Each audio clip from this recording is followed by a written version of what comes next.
सरकार से आप क्या कुछ उम्मीद करते हैं, क्या कुछ डिमांड है आपकी ताकि इस इंडस्ट्री को फिर से ऑक्सीजन मिल सके?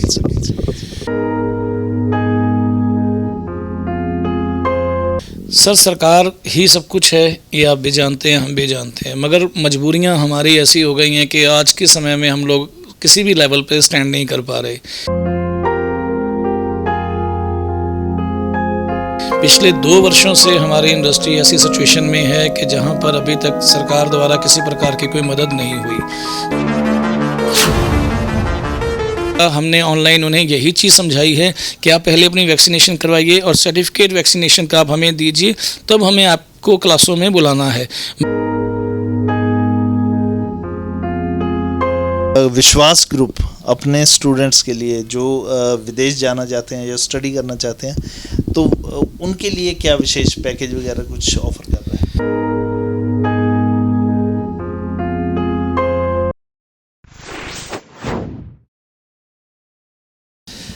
कोविड के चलते हर वर्ग परेशानी से जूझ रहा है और इसके साथ साथ इमिग्रेशन इंडस्ट्री भी इन दिनों बुरे हालातों से गुजर रही है। इमिग्रेशन इंडस्ट्री के 2 ही काम हैं, +2 के बाद स्टूडेंट्स को आइल्स करवाना और उसके बाद विदेश भेजना, लेकिन दोनों जो काम हैं वो कोविड के चलते बिल्कुल ठप पड़े हैं और इसके साथ ही इमिग्रेशन इंडस्ट्री है जो वो बुरे हालातों से गुजर रही है।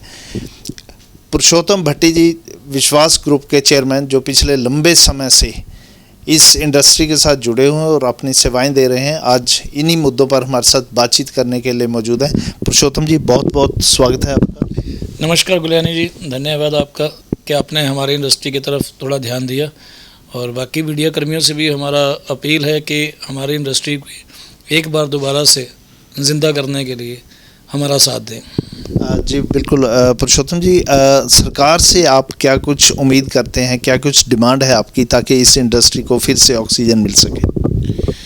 सर, सरकार ही सब कुछ है, ये आप भी जानते हैं, हम भी जानते हैं, मगर मजबूरियां हमारी ऐसी हो गई हैं कि आज के समय में हम लोग किसी भी लेवल पे स्टैंड नहीं कर पा रहे। पिछले 2 वर्षों से हमारी इंडस्ट्री ऐसी सिचुएशन में है कि जहां पर अभी तक सरकार द्वारा किसी प्रकार की कोई मदद नहीं हुई। सेंट्रल गवर्नमेंट ने बहुत से पैकेज दिए, बहुत से प्रपोजल्स दिए, मगर जिस इंडस्ट्री ने आज हिंदुस्तान में इतना रेवेन्यू दिया है, जिसकी वजह से फ़ॉरेन विदेशों में जो बच्चे बैठे थे उन्होंने पैसा कमा कर भी भेजा और इवन हर सिचुएशन में अपने देश का साथ दिया है, उन्हें भेजने वालों की जो ये व्यापारिक इंडस्ट्री है, इसकी तरफ अभी तक सरकार नहीं सोच पाई है। हम लोकल हरियाणा गवर्नमेंट की बात करें तो कई बार हमारी अपील गई है कि हमें किसी एक अच्छे लेवल पर इस इंडस्ट्री को एक मुकाम दिया जाए, लाइसेंस सिस्टम दिया जाए, जिसके अंदर लीगल और इलीगल का डिफरेंस जो है वो लोगों को समझ में आए। तो ये तो हमारी पुरानी डिमांड्स रही हैं सरकार से, और हम हमेशा डिमांड करते रहेंगे जब तक हमारी बात पूरी नहीं होगी। मगर आज के हालात की हम बात करें तो हमारा जो प्रोफेशन एजुकेशन इंडस्ट्री का है, जिसमें जैसे स्कूल, कॉलेजेस और सभी चीज़ें हैं, मगर स्कूल कॉलेजेस के बाद बहुत लंबा समय होता है बच्चे को एक इनकम कमाने के लिए। मगर हमारी जो इंडस्ट्री PTE और आइलेट्स 2 इंग्लिश के ऐसे टेस्ट हैं जिसको अगर कोई बच्चा, खास तौर से 10+2 के बाद यदि कोई बच्चा जिस कोर्स को कंप्लीट कर लेता है, जो ओनली मिनिमम 3 मंथ्स में लगभग कंप्लीट हो जाता है, उसके बाद इंस्टेंट टीचर बन सकता है। मैं सिर्फ विदेशों में भेजने की बात नहीं करता। आइलेट्स और PTE स्पोकन इंग्लिश एक ऐसी आज की डेट में हमारी ज़रूरत है जो हमारी पर्सनैलिटी में सुधार करती है, जिसकी वजह से हम आने वाले समय में अपने फ्यूचर को, चाहे वो हमने इंडिया में कोई जॉब करनी हो, कोई काम करना हो, सेटल्ड हो सकते हैं। क्योंकि यही एक ऐसा टेस्ट है पूरी दुनिया में जिसकी मान्यता है, और जिसको क्लियर करने के बाद आपको एक कॉन्फिडेंस बिल्ड होता है कि अगर आपके जो स्कोर्स आते हैं, जिसको हम बैंड्स में बोलते हैं कि जितने बैंड आपके आ रहे हैं तो उतने ज़्यादा क्वालिफाई आप हो। और इंस्टेंट एजुकेशन, क्योंकि 4 से 5 घंटे हम लोग जो कोचिंग देते हैं, उसके बाद आपका एक लेवल बन जाता है कि आपको लिखना, पढ़ना, बोलना, सुनना बहुत क्लियर हो जाता है कि हमारा किस लेवल पे हमारी कमज़ोरी और किस लेवल पे हम लोग ठीक हैं। क्योंकि हर कोई, चाहे वो PhD हो, चाहे वो इंग्लिश में किसी भी लेवल पे एजुकेशन हासिल कर चुका है, मगर इस टेस्ट में आकर वो कहीं ना कहीं कुछ और ही महसूस करता है कि सच में 4 चीज़ें हमें चाहिए, उन चारों चीज़ों में से किसी न किसी में हमारी कमज़ोरी है। तो जब वो टेस्ट क्लियर होकर सामने आता है तो पता लगता है कि हाँ, हमारी कमज़ोरी लिखने में है, बोलने में है, सुनने में है या पढ़ने में है, और जिसमें भी कमज़ोरी होती है हम उसको इम्प्रूव करके आगे चलते हैं। हमारे जो टीचर्स हैं, एक्सपीरियंस टीचर्स, वो उनको ये सब चीज़ें कोचिंग के तौर पे करवाते हैं। मगर आज जो सरकार के द्वारा एक आह्वान है कि हम लोग ऑनलाइन क्लासेस लगाएं, हमारी इंडस्ट्री में ऑनलाइन क्लासेस सक्सेसफुल नहीं हो पा रही, क्योंकि बच्चा जब तक फेस टू फेस बैठ के टीचर से अपने क्वेश्चंस नहीं करेगा, जब तक वो अपनी प्रॉब्लम्स टीचर को नहीं समझाएगा, तो टीचर उसकी हेल्प नहीं कर पा रहा, जिसकी वजह से परेशानी आ रही है। कुछ इंस्टीट्यूट्स हैं जो ऑनलाइन क्लासेस लगाकर पैसे अर्निंग करने का अपना एक कारोबार चला रहे हैं, वो उनकी अपनी सोच और समझ है। मगर मेरे विचार से जब तक कोई बच्चा आपस में आमने सामने नहीं बैठेगा, तब तक उसको कोचिंग नहीं दी जा सकती।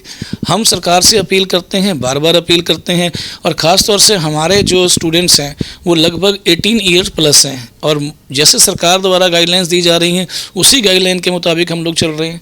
अभी रिसेंटली जैसे सरकार ने कहा कि वैक्सीनेशन कंपलसरी है, तो हमारे जितने भी बच्चे इंस्टीट्यूट्स में आना चाहते हैं तो वो ऑलरेडी वैक्सीनेशन करवा चुके हैं, क्योंकि टेलीफोनिक कम्युनिकेशंस में या हमने ऑनलाइन उन्हें यही चीज़ समझाई है कि आप पहले अपनी वैक्सीनेशन करवाइए और सर्टिफिकेट वैक्सीनेशन का आप हमें दीजिए, तब हमें आपको क्लासों में बुलाना है।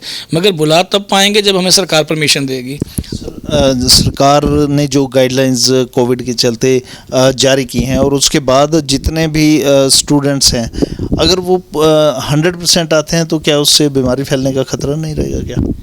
नहीं, बिल्कुल आपकी बात मानने वाली है कि अगर 100% स्टूडेंट्स आते हैं, मगर 100% स्टूडेंट्स आ रहे हैं या नहीं आ रहे हैं, कई इंस्टीट्यूट्स हैं, गवर्नमेंट को एक सिस्टम बना देना चाहिए कि हमारे इंस्टीट्यूट्स में एक डाटा कलेक्ट किया जाए कि हमारे पास कितनी कैपेसिटी है।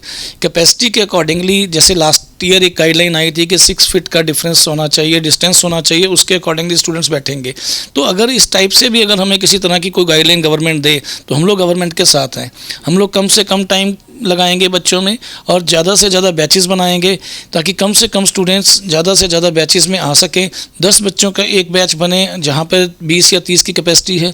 उस प्रकार से किसी भी तरह की हम लोग गाइडलाइन मानने को तैयार हैं, मगर हम लोग ये चाहते हैं कि जब तक ये बच्चे आइलेट्स इंस्टीट्यूट्स या PTE सेंटर्स में आना शुरू नहीं करेंगे, तब तक हम लोगों के लिए परेशानी रहेगी।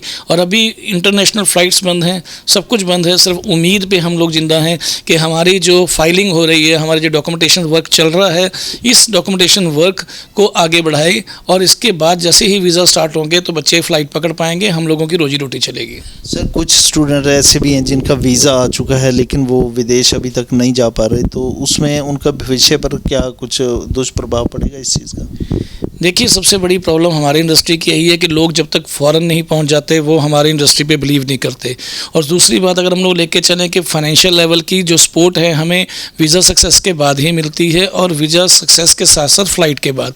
अगर हम लोग अब कनाडा की बात करें तो 21 अप्रैल को लास्ट फ़्लाइट हुई, उसके बाद सभी फ़्लाइट्स बंद हैं।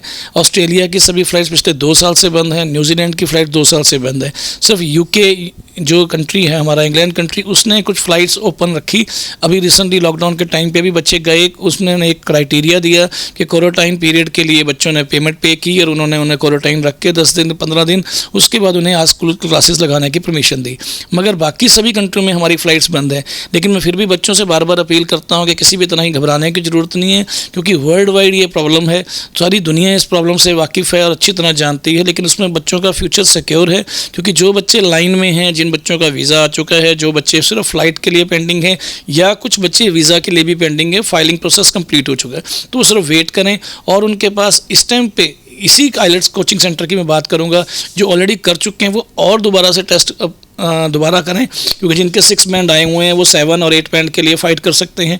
ये टाइम पीरियड जो उन बच्चों के पास है, इंटरव्यू प्रिपरेशन जिन्होंने की थी वो आगे स्पोकन इंग्लिश पर्सनैलिटी डेवलपमेंट की कोर्सेज़ करें, या PTE जिन्होंने नहीं की वो PTE करें, क्योंकि कंप्यूटर बेस्ड टेस्ट है। ये चीज़ें उनके फ्यूचर में काम आनी है। अगर वहाँ जाके 10 फॉर एग्जांपल वहाँ की करेंसी के हिसाब से 10 पाउंड्स या 10 कैनेडियन डॉलर्स या जो भी वहाँ पे पर आवर बच्चा कमाता है, अगर उसकी इंग्लिश इंप्रूवमेंट है और उसका कॉन्फिडेंस लेवल बिल्ड है, तो वो जाके उसी टाइम पीरियड के अंदर 15 से 20 पाउंड भी कमाएगा, यानी कि डबल इनकम कमा सकता है अगर वो इस टाइम का बेनिफिट ले ले। सर, +2 का रिज़ल्ट अब की बार अभी तक नहीं आया, डिले हो रहा है, और इसका इमिग्रेशन इंडस्ट्री पे कितना इफेक्ट पड़ रहा है?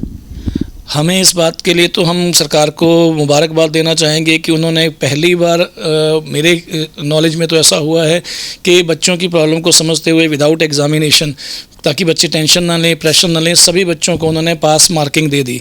मगर अभी रिज़ल्ट पेंडिंग है, अभी बच्चे परेशान हैं क्योंकि जो इंटेलिजेंट बच्चे हैं वो इस चीज़ को लेके कंफ्यूज हो रहे हैं कि हमारी परसेंटेज क्या आएगी, और जब तक वो परसेंटेज का कैलेंडर हमारे सामने नहीं आ जाता, क्योंकि अब्रॉड जाने के लिए भी हमें मिनिमम 60 to 70% मार्क्स चाहिए कि अगर उनके बच्चों के 60 to 70% मार्क्स होंगे तब वो बच्चा जा सकता है। तो इसलिए कहीं ना कहीं अभी हम वेट कर रहे हैं कि रिज़ल्ट आ जाए, हाथ में आ जाए। पास सभी बच्चे हैं, उनसे अपील है कि वो इमीडिएट आसपास के किसी भी सेंटर पे ज्वाइनिंग करें। हम भी आप लोगों को बहुत अच्छी फैसिलिटीज़ देने की कोशिश कर रहे हैं। विश्वास ग्रुप पिछले काफ़ी सालों से आपकी सेवा में है, लगभग 25 सालों में हो चुके हैं, और हम लोग आगे भी आपके साथ हैं ताकि वो बच्चे इस चीज़ का बेनिफिट ले सकें कि अभी टाइम है रिज़ल्ट आने में, तो तब तक वो कोचिंग लें, आईलेट्स की कोचिंग लें, पीटी की कोचिंग लें, इंग्लिश स्पोकन की कोचिंग लें और आने वाला फ्यूचर अपना क्लियर करें। अगर उन्होंने फ़ॉरेन जाना है या फ़ॉरेन जाने का किसी भी प्रकार से वो सपना देख रहे हैं तो तुरंत अपनी फाइलिंग प्रोसेस में लगा दें, क्योंकि लाइन बहुत लंबी है। अगर आज हम उस लाइन में खड़े होंगे तब कहीं जाके हमारा नंबर आएगा। सर, अंत में एक क्वेश्चन मेरा और है कि विश्वास ग्रुप अपने स्टूडेंट्स के लिए जो विदेश जाना चाहते हैं या स्टडी करना चाहते हैं तो उनके लिए क्या विशेष पैकेज वगैरह कुछ ऑफर कर रहे हैं? देखिए, सभी एनजीओ सपोर्ट कर रही हैं, सभी इंडस्ट्री कहीं ना कहीं पब्लिक की प्रॉब्लम्स को समझ रही है। आज के समय में इनकम सोर्सेज बहुत कम हो गए हैं, इसलिए सबसे बड़ी दिक्कत क्या आ रही है कि माँ बाप अफोर्डेबल पोजीशन में नहीं है। पहले हम लोग ट्यूशन्स के लिए भी पेमेंट देते थे या जिस तरह से भी हमारा माहौल था, मगर इस बार विश्वास ग्रुप आप लोगों के लिए एक पैकेज लेकर आया है जिसके अंदर हम लोगों ने डिसाइड किया है कि हम कोरोना काल की वजह से पहले 100 स्टूडेंट्स को जो हमारे पास अब एडमिशन्स ले रहे हैं या लेंगे जब भी क्लासेस शुरू होंगी, तो उसको हम लोग ने एक पैकेज कैटेगरी में कन्वर्ट किया है। आईलेट्स का पूरा पैकेज, यानी कि 2 मंथ, 3 मंथ, 4 मंथ, जितना भी टाइम पीरियड बच्चे के लिए चाहिए वो हम लोग ओनली एंड ओनली 10,000 रुपीज़ में करवाएंगे। Complete packaging only 10,000 rupees. PTE test एक कंप्यूटर बेस्ड टेस्ट है जिसमें इक्विपमेंट्स का इस्तेमाल होता है। कल को किसी तरह की डैमेजेस भी होती हैं, परेशानी भी होती है, तो उसका पैकेज हमने 15,000 रुपये में रखा है। बहुत बड़े बड़े ग्रुप हैं, बहुत ज़्यादा फीस ले रहे हैं, मगर मेरी उनसे भी अपील है कि बच्चों की मजबूरी को समझें। आज के समय में सबसे पहले उन्हें क्लियर करवाना है। हाउसवाइफ जो घर पर बैठी हुई हैं, अगर मान लीजिए किसी प्रकार से वो अपनी लाइफ में इंप्रूवमेंट करना चाहती हैं, हमारे खास तौर से बच्चियाँ जो आने वाले टाइम में अपनी लाइफ में इंप्रूवमेंट करना चाहती हैं, उनके लिए इंग्लिश और पर्सनैलिटी डेवलपमेंट का कोर्स हमने इकट्ठा जोड़ा है जो लगभग 60 डेज़ का होगा, जिसकी फ़ीस ओनली हमने 5,000 रुपये रखी है। हमने 3 पैकेज बनाए हैं, स्पोकन इंग्लिश का 5,000, आईलेट्स का 10,000 और पीटीई का सिर्फ 15,000 रुपये। इसमें हम पूरी कोशिश करेंगे कि बच्चे की सेटिस्फैक्ट्री लेवल तक उसको क्लियर करवाया जाए और उसको पूरी तरह से मार्केट में दोबारा स्टैंड करने के लिए एक मौका मिले। तो ये थे हमारे साथ विश्वास ग्रुप के चेयरमैन पुरुषोत्तम भट्टी जी, जिन्होंने हमें बताया कि उन्होंने कोविड के चलते अपने स्टूडेंट्स के लिए विशेष पैकेज की घोषणा की है और आप भी इसका पूरा लाभ उठा सकते हैं।